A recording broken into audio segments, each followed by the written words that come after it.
So unless you've been living under a rock for the last few years, I imagine you're familiar with the term skinny fat, which I think most people are kind of at in this day and age. I was there for a long time, fucking hell. In a great position to be in. And skinny fat is just simply being in the middle.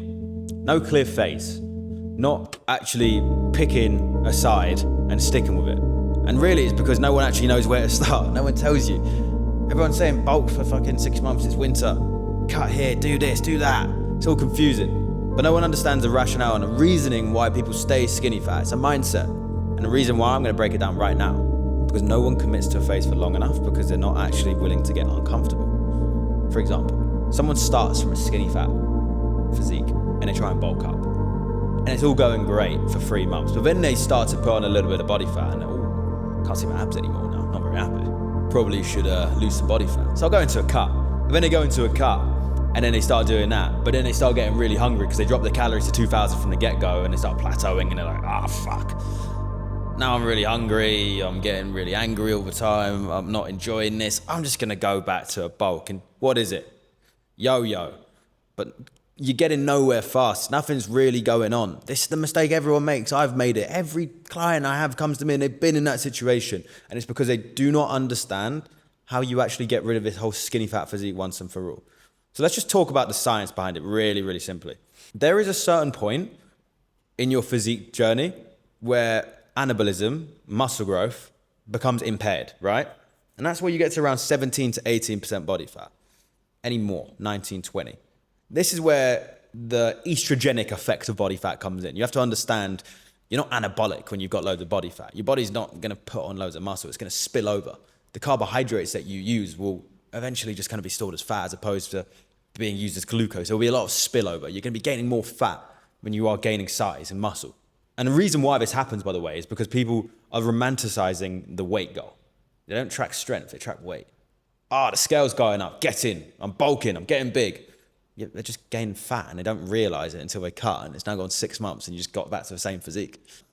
So yeah, you've got to gain some fat, but you shouldn't all be fat. We should be pretty smart about it. So how do we get rid of this once and for all, right? You're skinny fat, probably like 15, 16% body fat. Here's what you do. Non-negotiable, because of what we just spoke about, 17 to 18%, you cut down. The leaner you get, the better. You can get to 8%, amazing, right? So you got to get lean to begin with. That's step one. So how do we get lean? Well, we find out our maintenance calories and we sit there. We track our weight every single day and we find out what it takes to maintain our weight. How do we know that we're maintaining our weight? Very simply, well, we're going to be doing 10,000 steps. We're going to be adding no variables, so no cardio. 10,000 steps, our typical training hard, and we're going to eat at maintenance calories. If our weight maintains, then we found our true maintenance calories, okay? Let's assume we're 2,800. Cool.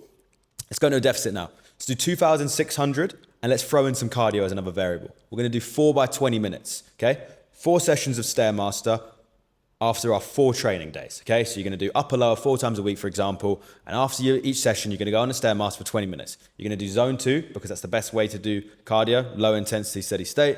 It's not gonna fatigue you, it's not gonna get in the way of your training, and that's gonna be a variable that's gonna help you with your deficit. And you're just gonna run that. Your goal is to lose around 0.8% of your total body weight. Really, it's gonna be around 0.5 to 1 kilo, 1 to 2 pounds. Any more than that, you do not change a thing. If you are losing that rate, keep it. Do not change anything. If for whatever reason it then slows down, then this is where we change something. So what do we change? Well, our calories at 2,600 now, fairly high. We could pull from that and go to 2,400, dependent on a few things: digestion, appetite, energy levels. If you're a guy who gets really, really full, might be quite smart for you to reduce those calories. If you're a guy who's really, really busy, might be smart for you to reduce those calories. You get to cook less and you don't have to do more cardio. But if you're a guy who struggles and you really, really want to eat more food, then we'll increase your cardio. You're 4 by 20 minutes now, let's do 5 by 20 minutes. And you keep tracking the weight, and before you know it, guess what? The scale's moving again. And you play this game and you do it until you get to that goal of around 8 to 10% body fat, and you turn it up. Then once you're in that position now, you should see your abs, you're lean. Probably pretty happy with your physique if you've been training for a while, because you've got that muscle. Now you can see the definition. You look way bigger, because everyone looks shit in the skinny fat phase, because you can't actually see the muscle. Now you can see the muscle. Here you might even think about, I love my physique, I'm pretty happy.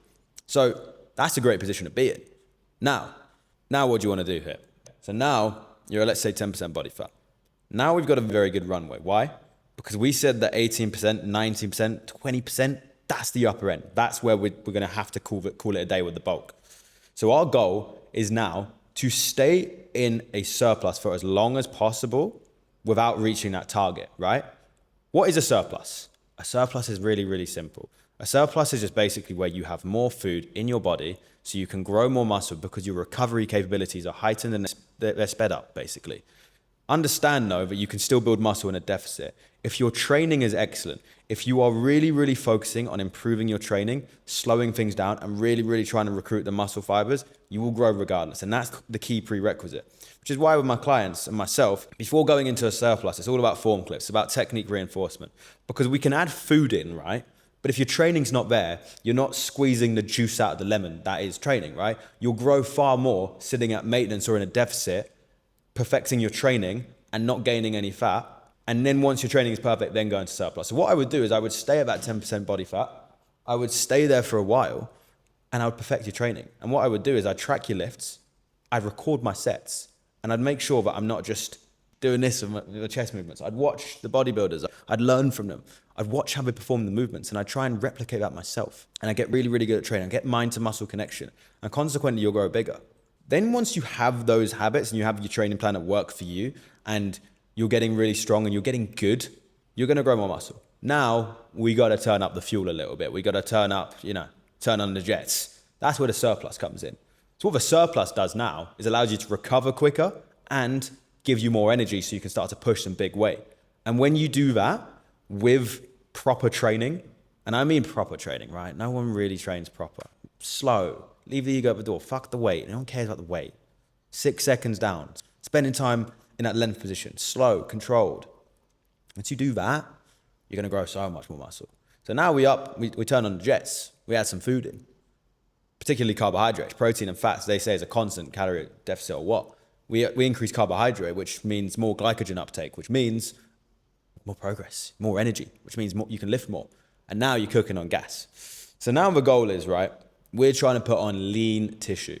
So we're not going to put ourselves in a crazy surplus. Now you're the same bloke, 2,800 is your maintenance, perhaps it's like 2,600 now. So we're going to reverse out from that deficit. I imagine you got to around 2,000 calories as the lowest. You shouldn't have gone lower than that. If you're a man, don't eat less than 2,000 calories. It's not good. Every week, 2,200, assess. Next week, 2,400, assess. Next week, 2,600. Stay at 2,600 now. Now we're at maintenance calories, okay? Then from there, we're then going to look to increase the weight ever so slowly, 0.3 to 0.67 kilogram per week. That's a good estimate. Any more, don't change a thing. And you only increase the calories when the weight becomes stagnant, right? If you are gaining weight, it's a good thing. You cannot gain weight faster. There's a constraint on how much muscle you can build. If you are gaining 1 to 2 kilograms, it's not a good thing. You are gaining fat. So slow the fuck down. Do not add any more food. Keep your discipline. Keep your steps in, because before you know it, you'll be at 18% and we're going to have to stop this all over again and we're going to have to go back on a cut and this isn't going to be productive. So you keep this nice and tight, you get better at lifting and you keep your calories low. You're looking to grow as much muscle as possible with the lowest amount of calories. And the calories only go up in accordance to your weight plateau. If it ever plateaus, then you increase. You do that, man, you're going to grow some muscle. And then 4-6 months of that, you get to the point where you're pretty fluffy. You probably get to the fluffy point at 4. You're not going to like your physique. This is where most people struggle. This is where you power through, right? Because you know that it happened to me. I got in the best shape of my life in April. Got to 7-8% body fat. I was photo shoot lean, looked amazing. I flew to Thailand, and all I wanted to do was, just look shredded. It was in Thailand, right? All my mates are pretty shredded. But nah, I went into a surplus. Why? Because I knew long term, I needed to build more muscle. And it kind of hurt me, mate. I'm not going to lie. There was points where I looked around, everyone was shredded, and I was just, fucking hell. Yeah, there was points where I was just pretty fucking unhappy with the physique. But at the end of the day, it's what you need to do. Because if you do that, then you'll be in a very good spot long term because you'll have more muscle. So it's about pushing through that, understanding what phase you're in, understanding you will get uncomfortable, but in the long term, you're going to be the guy who wins. So you do that 6 months or so. Now you've built so much muscle, you strip it all back the way we spoke about, very, very slow and controlled. And now you've managed to execute a 3-phase recomposition. You got really lean to begin with, then you put on loads of muscle, and then you stripped it all back. And now you're at a point where you are very, very happy with your physique.